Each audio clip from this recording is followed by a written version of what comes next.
Salut les amis, bienvenue sur Codeur Passionné. Nous continuons avec notre formation. Aujourd'hui, nous allons commencer à implémenter la mise à jour de notre article lors de l'édition. Mais avant tout, si vous êtes nouveau sur la chaîne, je vous prie de vous abonner, de liker la vidéo. Car quand vous likez et quand vous commentez juste pour me dire un merci, YouTube comprend par là que ce contenu est intéressant. Eh bien, il va le recommander à plus de personnes. Et c'est vraiment, si vous voulez me rendre service, c'est le meilleur service que vous pouvez me rendre pour me remercier. Donc, n'hésitez pas à liker. Même si vous n'avez rien à dire, déposez juste un texte au niveau du commentaire. Ça permettra véritablement à l'algorithme de me recommander pour d'autres personnes. Alors, aujourd'hui, nous allons travailler, donc je disais, sur la mise à jour de notre édition. Remarquez qu'ici, nous avons déjà sur la partie de gauche pu renseigner toutes les valeurs de notre article. Ici, nous allons commencer par l'image parce que c'était justement lors de la vidéo précédente, nous n'avons pas fini cette partie. Donc, c'est cette partie que nous allons attaquer là. Et par la suite, nous allons commencer donc à insérer, à mettre à jour nos valeurs. Donc, si vous nous suivez et que vous êtes excité, vous êtes prêts, place à notre éditeur de code. Voilà, les amis. Ça, c'était un peu mon intro, voilà, trivial comme ça et tout. On continue avec ce que nous allons faire là. Donc, je disais, pour travailler sur l'image, on a besoin, si vous remarquez au niveau du code ici, on a besoin d'une variable edit photo. OK? Et puis, on a besoin aussi de changer une logique ici. Alors, je vous explique la logique. Si nous avons déjà une image au niveau de notre base de données, eh bien, c'est cette image qu'on affiche. Au cas où nous n'avons pas l'image, eh bien, on va afficher une image par défaut. D'ailleurs, une image par défaut qu'on appelle un placeholder. Et au cas où l'utilisateur changeait d'image, eh bien, il faudrait que cette image, cette nouvelle image sélectionnée soit affichée en preview au niveau de notre interface. Donc, nous avons au moins ces trois logiques. Au fait, on doit vérifier. Et puis, il y a cette petite logique qu'il faudrait mettre ici pour que ça marche correctement. Donc, c'est ce que nous allons faire. On va commencer par modifier ici. Au lieu de dire add photo, pardon, on va dire edit photo. Donc là, c'est fait et là, c'est fait. Alors ici, on va vérifier. On va dire si, enfin, on va faire un if et à l'intérieur, ici, on va appeler la fonction i7. On va dire si edit photo est i7. Donc ça veut dire que l'utilisateur a cliqué sur le bouton ajouter l'image, ce fameux bouton choose file. Et donc, ça veut dire quoi? On va tout simplement, comme preview, mettre cette valeur ici. Mais dans le cas contraire, si l'utilisateur, on va faire un else if, OK? C'est-à-dire que ici, avec notre else if, on va lui dire si le edit article, OK? C'est notre tableau, n'oubliez pas, on avait image URL. Pour ceux qui ont déjà oublié, quand vous codez une chose importante, n'oubliez pas la structure de vos tables parce que sinon vous allez perdre beaucoup de temps. Donc remarquez ici, on a notre image ici, on a un upload. OK? On a un upload ici. Donc c'est ce que nous allons vérifier là. Pendant que je regarde la table, je me rends compte qu'on aura un problème. On aura un problème, c'est lequel? Remarquez les autres images que nous avons insérées via notre factory. Nous n'avons pas au fait par défaut une image ici. Et si vous regardez au niveau de notre tableau, nous avons cette image qui s'affiche par défaut. C'est notre placeholder. Rappelez-vous, si je viens ici, je crois que nous avons tous le même projet. Je crois bien.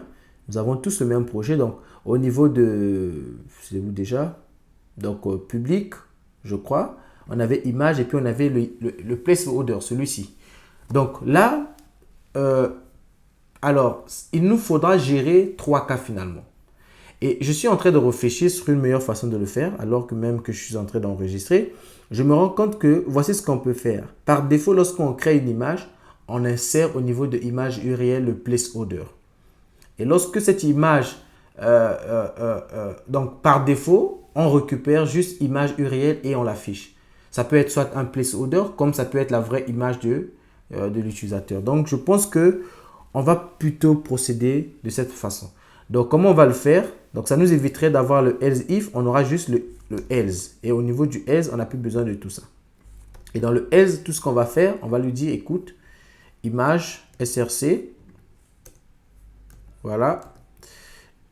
Au lieu de dire edit, on va dire edit article. OK. et on va lui dire edit article, image, URL. Donc là, on ne connaît pas que ici, on n'a pas besoin de savoir si cette image, c'est une image, c'est un placeholder ou c'est une vraie image. Nous, tout ce qu'on veut dire, c'est si la personne sélectionne une nouvelle image, bah, c'est cette image qui sera en prévu. Au cas contraire, tu prends l'image qui vient avec l'article qu'on veut éditer. Et donc, pour que ça marche, il y a des choses que nous devons modifier. Donc, on va venir au niveau du fichier, on va dire la liste des articles. Oups, pas la liste des utilisateurs, liste des articles. Voilà. Et ici, vous remarquez que lorsque on affiche notre tableau au niveau de l'image, voici ce qu'on écrit. On fait asset storage image URL. Au cas contraire, on fait asset image placeholder. Donc moi, je vais juste copier ce bazar, ce michibichi là. Ok, je vais copier ça et je vais finalement me rendre au niveau de mon factory. Je crois que c'est le seeder ou le factory, je ne sais plus trop. Ben, on va regarder article factory. Ok, et ici, je vois au niveau de image URL, on n'avait rien mis. Donc par défaut, voilà. Oups. Ouais, en fait, je peux tout simplement faire ça. Donc par défaut, alors vous n'êtes pas obligé tout le temps de mettre image et tout. Vous pouvez tout simplement faire ceci. Oui. Voilà. Là, je pense que ça va déjà faire l'affaire. Vous pouvez tout simplement faire ça. Donc, par défaut, lorsqu'on insère une image, eh bien, on va prendre au niveau de notre factory, c'est ce que nous allons mettre. Mais on va aussi aller au niveau de notre... oups. Je suis en train de faire n'importe quoi là. Au niveau de notre... comment on appelle ça déjà? On va aller au niveau de notre article composant. Donc, ici, à l'insertion de l'image, on va modifier également quelque chose ici. Donc, à l'insertion de l'image, on disait quoi? Je crois que c'est quelque part ici. Si add photo, ben, en fait, si add photo n'a pas de valeur, ben, qu'est-ce qu'on fait? Donc, ici, au niveau de image path, ici, on va dire par défaut, image path va avoir une valeur. Donc, par défaut, image path sera égale à notre placeholder. Ça, c'est par défaut. Donc, par défaut, notre image, je vais le commenter ici. Par défaut, notre image est une placeholder. Ok, une image juste qu'on met là pour voilà, je ne sais pas comment on dit ça en français. Et une fois que si nous avons add photo, eh bien, qu'est-ce qu'on fait? Bah, on va tout simplement mettre à jour notre image placeholder. Donc ici, et au niveau de l'insertion, on fait public path, storage, image path. Donc c'est ça au fait que justement, c'est ça qu'on doit mettre au fait au niveau de notre base de données. Donc voici ce que je vais faire. Je vais créer une variable, donc je vais renommer ça par path, tout simplement. Et je vais mettre à jour image path. Donc en disant image path sera égal à. Donc je vais juste copier tout ce qui est ici. Tout ce qui est là. Voilà. Storage et path. Voilà. Et ici, au lieu de dire ça, on va juste dire image path. Donc voilà. Donc image path par défaut, c'est égal à ça. Au cas où on a notre valeur add photo qui n'est pas nulle, donc on a bel et bien une image que l'utilisateur veut insérer. On met à jour image path et au final, c'est image path qu'on enregistre. Donc si on fait ça, on va repartir au niveau de notre tableau liste des articles.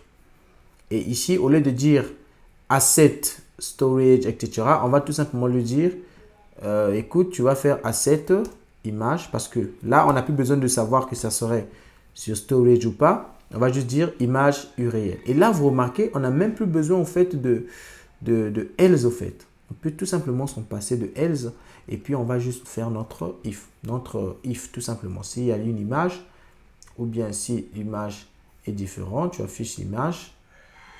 Au fait, dans tous les cas, il y aura toujours une image. Donc, on n'a plus besoin même de tout ce if là. On va juste afficher notre image comme ceci. Ça, c'est tout simple que ça. Et là, bam, on a réglé le problème. Et donc, on revient au niveau de notre edit. Et donc, au niveau de notre edit également, c'est la même chose. Donc, on a réglé le problème. Pour que ça marche, on doit réinitialiser notre base de données parce que, rappelez-vous, on n'a pas encore d'image pour cela. Donc, il faudrait qu'on réinitialise notre base de données et donc, on va perdre toutes les données. Ce n'est pas grave. Donc, moi, j'ai ici ma commande php artisan migrate fresh. Alors, Pour ceux qui se demandent, ça veut dire quoi cette affaire? Ça, au fait, c'est un alias. J'ai créé un alias au niveau de ma machine qui me permet d'exécuter rapidement, au fait, des commandes. Donc, au fait, cette commande va exécuter tout simplement PHP artisan migrate fresh et puis, oups, seed. OK? Donc, en raccourci, j'ai créé des alias. Je ne sais pas si je peux vous montrer mon alias. Enfin, on va faire un. Je vais juste vous montrer à quoi ça ressemble. Voilà. Donc là, ce sont mes alias que j'ai créés. Je ne sais pas comment on le fait au niveau de Windows. Vous pouvez faire des recherches là-dessus. Donc, vous voyez, j'ai au fait des raccourcis et tout. Donc, ça me permet d'être un peu plus rapide. Donc, PHP Artisan Migrate Fresh Seeder. Bam, il va exécuter tout ça. Donc, si vous revenez au niveau de la base de données, on va perdre tout ce qui est ici. Mais par contre, remarquez une chose. Nous avons au niveau de notre base, si je l'actualise, remarquez, nous avons pour toutes les images qui sont générées par défaut, nous avons en fait une image par défaut. Donc, ce qui évite que l'on ait des valeurs nulles et ça simplifie notre code de l'autre côté. Et donc, si on va insérer un nouvel élément, donc Redmi Pro 8 par exemple, je fais ceci, numéro de série, oups. Et puis, je prends le chip appareil électronique, marque Xiaomi. On va prendre une image, toujours mon logo. Et puis, bam, vous voyez que l'image est insérée. Tout fonctionne correctement, sans problème. Et là, si on clique ici, remarquez, alors, on a notre image ici qui n'est pas complètement affichée. Pourquoi qui n'est pas complètement affichée? Bon, déjà, on va voir pourquoi. On va faire inspecter. Ici, on regarde, on nous dit que vous essayez d'accéder à storage, upload, blablabla, blablabla, blablabla. Ok, tout ça là, c'est la pacotille. On va régler ce problème, ne vous inquiétez pas. Je crois que le problème est dû tout simplement parce que, regardez, ici, nous avons mis notre image ici. Il fallait le mettre à l'intérieur du asset. OK? Comme ça. Voilà. Donc, en le faisant, je crois que le problème sera réglé. On clique là. Oh, mon gars. C'est quoi ton problème encore? On va vérifier. On a HTTP test edit. Oula. Donc, on va enlever... Mais qu'est-ce qui se passe? On va tout simplement enlever les cotes parce que c'est une variable qu'on appelle ici. On aimerait que la valeur soit ici. Donc, on enregistre. La partie de l'image est en train de nous prendre du temps. Mine de rien. Voilà, nous avons notre image. Et remarquez ceci. Si j'essaie de changer une autre image ici. Alors, je ne sais même pas si j'ai une autre image quelque part. On va regarder dans le download. On va regarder dans le picture. Voilà. J'ai par exemple une image du téléphone ici. D'accord? Remarquez qu'il y a une erreur qui se dit. On dit que Edit Photo Not Found on Component. Ah! Nous avons apporté des modifications ici sans les avoir apportées au niveau du composant. Donc, article comp, bam. On n'a pas Edit Photo. Oups. Je crois qu'on avait ajouté. On n'a pas Edit Photo. Désolé les amis. Je crois que vous avez déjà vu ça. Ah là là. On enregistre. On revient ici. On clique là. On choisit une autre image. Et puis, vous marquez que nous avons notre refresh ici. Donc là, ça marche correctement.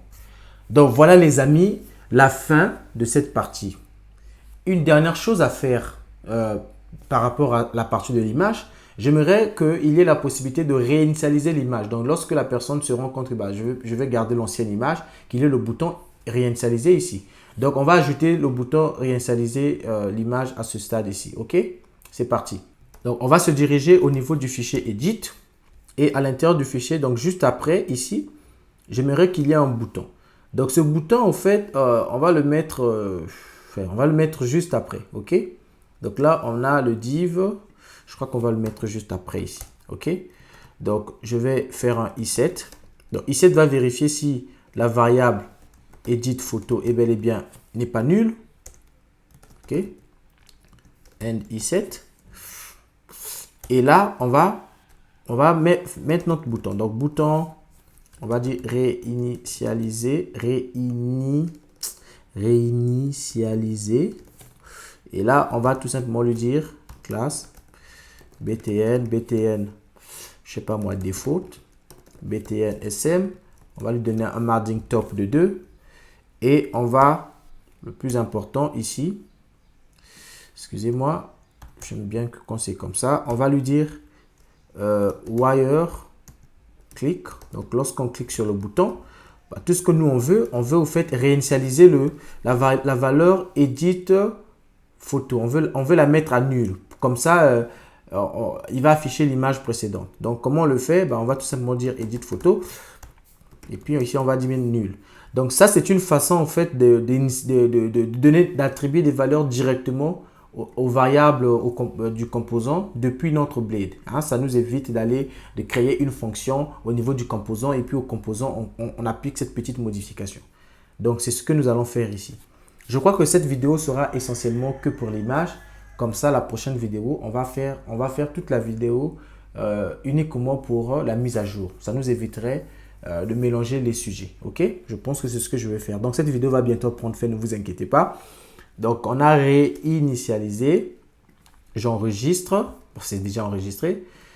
Et je change ici. Bam. Lorsque je choisis une autre image, vous voyez que le bouton réinitialiser s'affiche. Et si je clique sur réinitialiser, et on revient sur l'autre image. Alors, j'ai un petit souci. Le souci, c'est lequel? Bah, c'est que j'ai comme l'impression qu'il y a quelque chose qui ne va pas là. Il me dit que add article. Comment ça? Alors, j'ai dit edit photo. Oui, edit photo. Edit photo. On va rapidement regarder qu'est-ce qui se passe avec notre composant. Pourquoi il nous renvoie l'erreur au niveau de add article. Alors, ici, dans le add article type, propriété optional, d'accord, edit article. Oui, c'est comme s'il est en train d'exécuter cette fonction-là. Ce qui est très étonnant. Il y a quel rapport? Oula. Là, c'est ce qu'on appelle vraiment l'inattendu. On va regarder c'est quoi exactement. Laissez-moi, je vais regarder rapidement là, c'est quoi. Qu'est-ce qui se passe lorsqu'on clique sur le bouton? On a dit Edit Blade. Je suis allé sur Edit Blade. On a le bouton. Voilà. Set Edit Photo annule. Oui. Je suspecte en fait une chose parce que cette erreur ne peut pas s'afficher tant que nous ne sommes pas en fait. Parce que regardez, je vous explique. Vous savez, le code, c'est pas compliqué. Le code, c'est question de logique. Ok? Quand vous avez une erreur, alors là, ça c'est important, il faudrait que je vous le mentionne. Quand vous avez une erreur, il faut toujours essayer de comprendre pourquoi vous avez une erreur. Remarquez par exemple, au niveau de notre fonction de création de l'article, on a cette validation. D'accord? Add article et tout. Donc, ce code ne peut s'exécuter que si l'on clique sur le bouton ajout ou bien l'on atteint cette méthode ajout article. C'est-à-dire que les gars, si vous avez une erreur comme ça et que vous la cherchez ailleurs, sachez que vous n'avez pas compris. Je répète, ce code ne peut s'exécuter que si on atteint cette méthode. Donc, parce que nous avons cette erreur ici, ça veut dire que quelque part dans notre interface, nous avons atteint cette méthode. Donc, comment on va faire? On va vérifier juste au niveau du edit pour se rendre compte que est-ce qu'on n'a pas atteint. Donc, je commence à vérifier. Et là, je suspecte déjà le formulaire parce que vous voyez, au niveau du formulaire, nous avons ajout article. Donc, on va changer au lieu de ajout article, on va dire update article. Donc, déjà, je vais me rassurer que j'ai au niveau du composant la fonction update article. Oups, je ne l'ai pas. Donc, c'est cette fonction que je dois créer. Pour ne pas que j'ai une erreur également. Voilà, public, fonction, update, article. OK? Pour l'instant, il n'y aura rien dans cette fonction. J'enregistre. C'est déjà enregistré. Ensuite, il y a une autre chose que je suspecte. Et même si c'était ajout article qui était là, pourquoi est-ce que le bouton, ce fameux bouton, est en train de soumettre le formulaire alors que ce n'est pas lui le bouton submit? Donc, on va ajouter un autre truc ici. On va dire type. Et ça, c'est une astuce. Quand vous avez ce genre d'erreur, on va dire type bouton. Et donc là, il va éviter vraiment de se mélanger avec le bouton submit que nous avons ici. Donc là, si j'enregistre, je vais essayer de refaire la même chose rapidement. Et là, si je fais initialiser, vous voyez que notre image revient et on n'a pas de problème. Donc les amis, c'est très important de savoir vraiment comment débugger. Alors, je pense que la vidéo va s'arrêter là. Si vous avez apprécié la vidéo, les amis, je vous prie vraiment mettez-moi, déposez un gros pouce bleu. J'aime les gros pouces bleus parce que ça recommande, ça fait grandir la chaîne. Et surtout, n'hésitez pas à commenter. Que vous rencontrez des problèmes, que vous avez des difficultés, n'hésitez pas, vous avez des propositions, des suggestions de tutoriels, n'hésitez pas à les déposer dans le bloc de commentaires. Le code source est disponible, sera disponible sur GitHub dès que j'aurai fini d'enregistrer toute la fonctionnalité. Donc, n'hésitez pas à faire un tour là-dessus pour copier le code source. Et j'aimerais aussi vous encourager à vraiment travailler sans d'abord vous focaliser sur le code source qui est sur GitHub, à vous approprier même de ces concepts sur vos propres projets. Allez, pour ne pas que la vidéo tire en longueur, je vais m'arrêter là. Portez-vous bien, on se retrouve dans la vidéo prochaine où nous allons travailler cette fois-ci sur la mise à jour donc, de notre article. Allez.